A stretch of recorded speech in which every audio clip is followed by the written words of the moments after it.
a very small number of criminal industrial conspirators decided to subordinate the entirety of the human population for the purpose of their sinister plans to enrich themselves while impoverishing and killing the rest of humanity. And I'm done being polite. We've long passed polite. When the words acceptable death rate become part of an industrial norm, we have lost the plot of humanity. And that's not my words. Those were the words of the World Health Organization and of Pfizer and of Moderna when they were given the authorization to begin the process of killing human beings in the interest of advancing their goals. Next slide. And I'm also not going to sugarcoat this. This is a criminal cartel. We are acting as though there's some sort of redeemable quality somewhere in some esoteric layer that somehow or another the World Health Organization must have some salutatory benefit. Well, I'm going to tell you, since its formation in the 1940s, the World Health Organization has been nothing more than a criminal cartel that has a sole and singular intent. And I will show you the document that proves what I'm saying. This is not an allegation. This is actually provable by their own words in their own hand. And they use a four-step process to execute every one of their nefarious plans. They begin by planning an exercise, then they go to the business of funding that exercise, then they create the rationale for the thing that they're going to do, and then they deploy and profit from it. And in violation of 15 U.S. Code Section 19, which for those of you listening, coincidentally started with the Clayton Act in the same year that the World Health Organization in the United States, 1913, the same year the World Health Organization's progenitors also started. So I find it fascinating that we passed the Clayton Act in 1913 and we set in motion 110 years ago the criminal conspiracy which we now call the World Health Organization. 110 years later. And in violation of TIFU, or TEFEU, I don't even know how to say it, the TFEU, the treaty allegedly for the functioning of the European Union, which I think needs to now be called the Treaty for the Dysfunctional European Cabal, Article 101 unambiguously lays out the conditions that this was never a public health anything. It was racketeering for the purpose of instilling terror to adapt the behavior of a population. Period. That's what it was. That's what it always was. And we can come up with every theoretical argument we want to make about things, but the problem, even with the theory that we had an outbreak of something, is falsifiable for the data from Zurich that shows us that in the year of the death pandemic of the globe, life insurance companies paid $30 billion less in claims. Now, if there's a medical professional or a social professional or anybody else who wants to debate that we could develop a virus cunningly that could find out your bank account, your insurance policy statements, and whether you're paid up on your premiums, that's a big ask. It turns out that the data is unambiguous. We did not have a pandemic. We had genocide. And we need to call it what it is. Next slide. When I say we planned it, let's make sure we understand exactly the not-so-fine print of the fine print. And I want to call your attention first to the right-hand column of the slide. This is the 2011 data that the World Health Organization, the Wellcome Trust, PATH, and the Gates Foundation did on their wonderful worldwide program for a malaria vaccine for children under the age of 6 months of age. And in their clinical trial, it's helpful to point out that they murdered 66 children in the vaccine group and then cunningly used the term control for a control group in which they murdered 28 children. Now, the reason I said murdered and the reason why I use that term is because it's exactly what it was. Because it turns out that this control group was not a saline injection. It was not some sort of innocuous, innocent thing. It was actually a cocktail of other known pathogenic disease-carrying injections.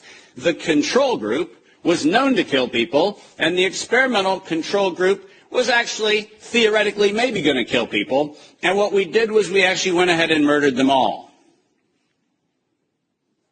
And cunningly, under Article 5, Section 13, which I've put on this slide, I want you to understand why I said, at its formation in 1947, when the WHO was funded and founded, it was funded and founded by people intent to commit a crime because of their own language.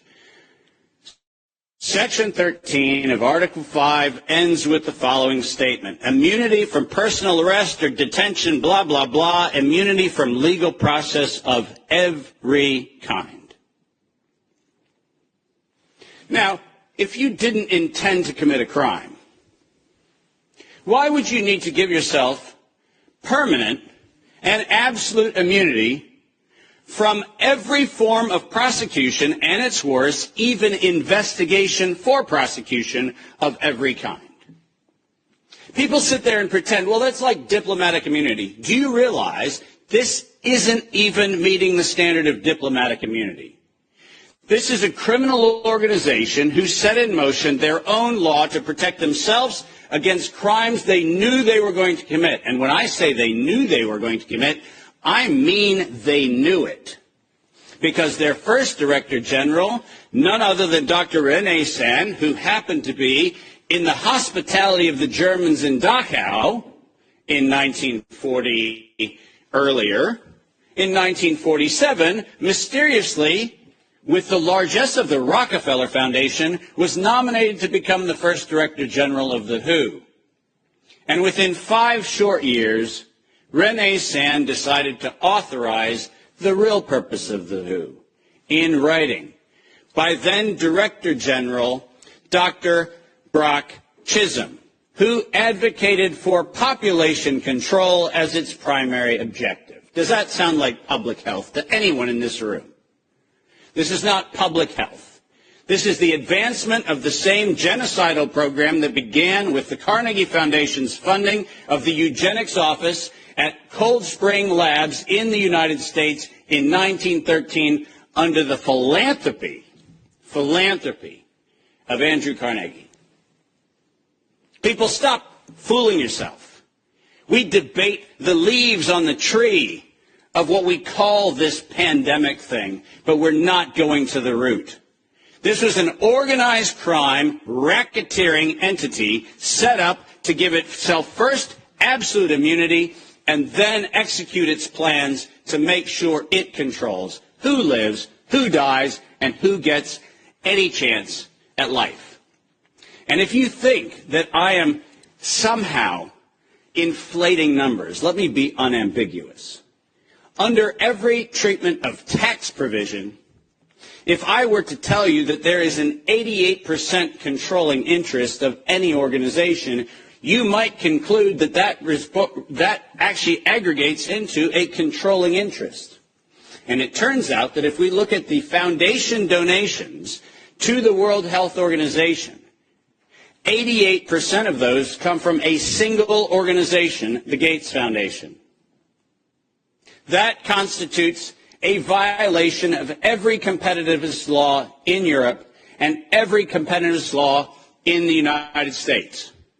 This is absolutely not only not an independent, charitably funded donation, but more importantly, under the tax laws on both sides of the Atlantic, this constitutes directed donations which specifically are forbidden and do not have any place anywhere in the Charter of the World Health Organization or any of the UN-affiliated organizations. When I say this is a crime, I mean it's a tax crime, a racketeering crime, a money laundering crime, and now the crime of racketeering leading to murder and global terrorism. Next slide. I told you that the second thing after they plan it is they fund it. And why don't we use the criminals' language in their own words, because it's the best way to say it. When they actually planned the release of the use of a biologically modified chimera associated with the model derived from coronavirus, they actually said the following: to sustain the funding base beyond the crisis, we need to increase the public understanding for the needful medical countermeasures, such as a pan-influenza or pan-coronavirus vaccine. Now, let me pause for just one moment and remind you that the crisis that they were speaking of was a crisis of diminishing funding. There was no health crisis. This was a crisis of their coffers were starting to run dry. That's the crisis. And let's read on. A key driver is the media, and the economics will follow the hype. We need to use that hype to our advantage to get to the real issues. Investors will respond if they see profit at the end of the process. That is officially the statement made by the conspiratorial cabal that by that time was the decade of vaccines put in motion in 2011 by the Global Preparedness Monitoring Board of the World Health Organization, and it was the funding base for Peter Daszak's partnership with the chimeric production of pathogens both in North Carolina and in Wuhan. So don't tell me that we have to do an investigation into where this came from. The criminals have admitted to it in their own words. Next slide.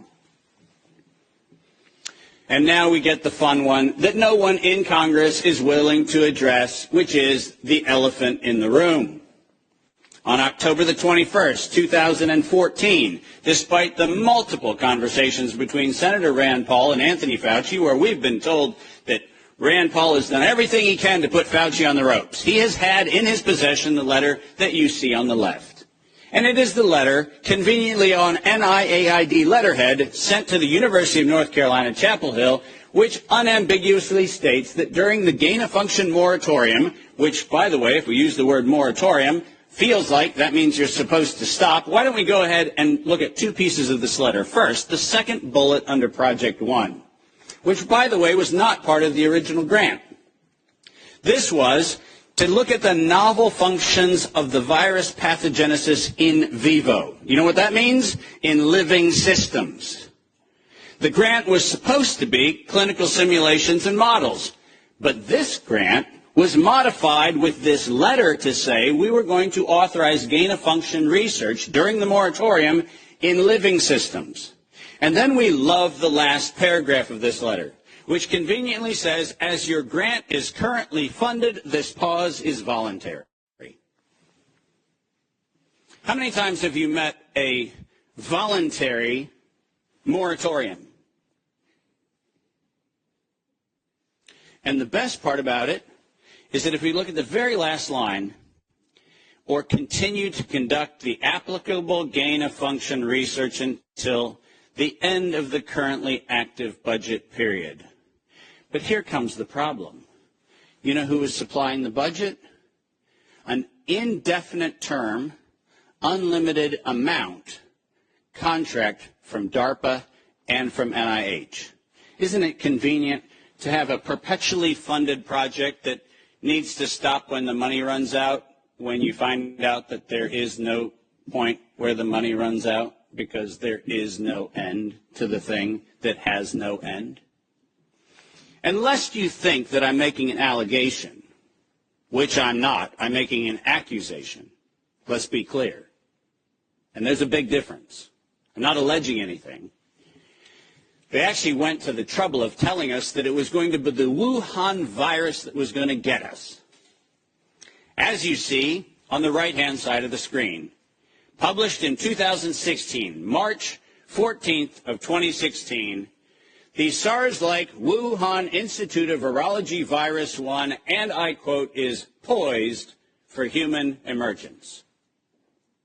Does that sound like we're just surprised that something in Wuhan went a little haywire in December of 2019? Or does it feel like we were told, look at Wuhan, and look at coronavirus, and look at what we've been doing to manipulate coronavirus in Wuhan and at the University of North Carolina, Chapel Hill, and lo and behold, we're going to go ahead and tell you that we're ready to release it in 2016. Next slide. We're almost done. And then they created it. Now, all of you know that I am criticized globally for my use of the term biological warfare. I do that because I am credentialed to do that. I happen to be, for the United States government, in the early part of the 2000s and the latter part of the 90s, a person who was sent around the world to look at the proliferation of biological and chemical weapons. I'm acutely familiar with the definition of what a biological warfare agent is in the 18 U.S. Code, the criminal code of violations of biological and chemical weapons. And so my assessment is, in fact, professional and right. And the reason for that is I'm the one credentialed to make that determination for the United States government for many years. That's why I say it. But let's pretend for the moment that I'm just a nut job. Maybe I don't know what I'm talking about. So why don't we look at what the criminals said themselves, shall we?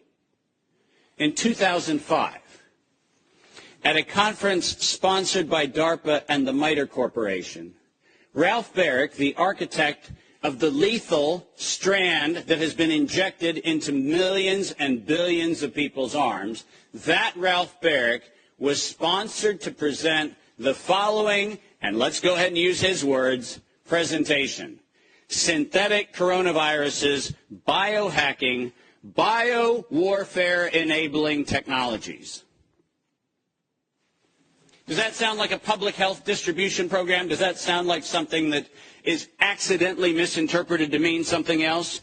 Or does biological warfare enabling technology sound like not countermeasures or pandemic preparedness? It sounds to me like biological warfare enabling technologies. And the reason why I have that hunch is what followed was he received, next to his NIAID grants, non-competitive DARPA grants in matching funds for over $140 million of aggregate funding going into his and his related programs on synthetic biological warfare enabling technologies. So do I have a problem calling the injection a biological warfare enabling technology? Absolutely not, because that's what they called it.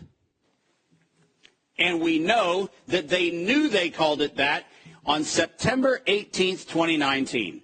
Because on September 18th, 2019, the racketeering, co-conspiring cabal of interlocking directorates, also known as the World Health Organization, said that they were going to conduct an experience for the world that was going to be a rapidly spreading pandemic due to a lethal respiratory pathogen. The lethality in that statement is the problem. They didn't say we're going to maybe get a little bit of sniffles going around. They said we were going to actually have the promulgation of a deadly agent. And the stated reason, in September 2020, the progress indicator is that the world would accept a universal vaccine. Not, we'll look at other options of treatment. Not, we'll have a look at what might be early intervention, as Dr. McCullough has so clearly advocated for in many, many, many instances. Not that. We stated on September 18th, 2019, we were intending to kill. And we were intending to kill to create the fear that would drive people to accept something that without coercion, no one would have accepted. And that's published by the criminal racketeers. Next slide, and there's only 2 to go if you're following. Deploy and profit from it. We were told investors will respond if they see profit at the end of the process, and lo and behold, guess what they saw? Profit at the end of the process. 2022, $100 billion for Pfizer of public funds. Moderna, after lying to the Congress in October of 2020 when they were asked to actually verify whether NIAID was promoting an injection that would enrich NIAID, where Anthony Fauci and the entire team at NIH said that they had no financial interest in their recommendation, They receive a back payment royalty of $400 million for the first payment of the royalty. $400 million. More than any Institute of Health has ever received in a single payment for a single invention in the history of American medical research. And lo and behold, what do we receive after that? A request from the World Health Organization to expand its budget by 11% to make sure that the people who profited from it donate to it. And guess what they just did? They laundered the money right back. That's what they did. Next, and now you get the final slide. This is not a public health crime. This is actually not a constitutional crime. This is a criminal act done by a criminal institution established to enable criminal behavior since its foundation in 1947. That is what this is. And we should not be debating the merits of democracy or liberty or anything else, as irrational as that would be if we stood at a bank robbery and debated the merits of printing dollar bills. The problem is not the dollar bills. It's the bank robber. And the problem here is not health, and it's not public health, and it's not the suppression of information and the suppression of dissident views and the absolute unconscionable treatment of physicians around the world and academicians around the world who spoke out against this. That's not the crime. The crime is that we had criminal racketeers who conspired and developed a, quote, emergency. The same criminal racketeers planned, manufactured, and did all agency capture to make sure that you were told that you would use terms that they tell you to use. Vaccine, face mask, health, social distancing, none of which had ordinary use definition. So we just used them. Criminal racketeers price fixed with interlocking directorates where known competitors came together and fixed prices in direct collusion in violation of both European Union standards and in violation of both the Sherman and the Clayton Act in the United States. These were crimes. It was organized crime, and we should treat it as such. Criminal racketeers publicly lied under oath, and this resulted in the death and destruction of liberty, and most importantly, the death and destruction of the integrity of well-meaning people who sit here today doing everything they can within their power to try to treat the calamities created by this catastrophe. I will not for a moment denigrate the multiple contributions of amazing academic and medical professionals who've tried desperately to step into the gap and stop the corrupt outcomes of these crimes. But I will, without doubt, say the following. Until we treat this as a criminal conspiracy of criminal racketeers resulting in global terrorism for the purpose of profiteering and murder, until we have that conversation, we're having the wrong conversation. Because we are not here to debate the merits of a modified agreement for a criminal racketeering organization. We are here to end the criminal organization itself. This is my call to every single person on this planet. Don't just limit the power of the WHO. Destroy the WHO. Thank you very much.